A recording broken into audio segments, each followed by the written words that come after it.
Mercedes-Benz 560 SEC AMG that was originally designed by Bruno Sacco, and this special model was modified in 1989 by AMG.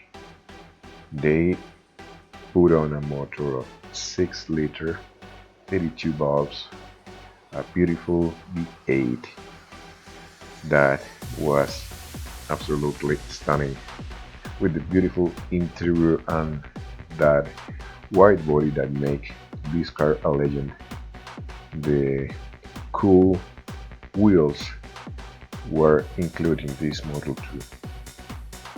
One of the most beautiful models, and we modified in the W126 carrossery or body.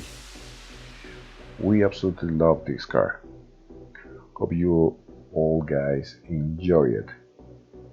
Please don't forget to subscribe to the channel and give us a like. Thank you. Goodbye.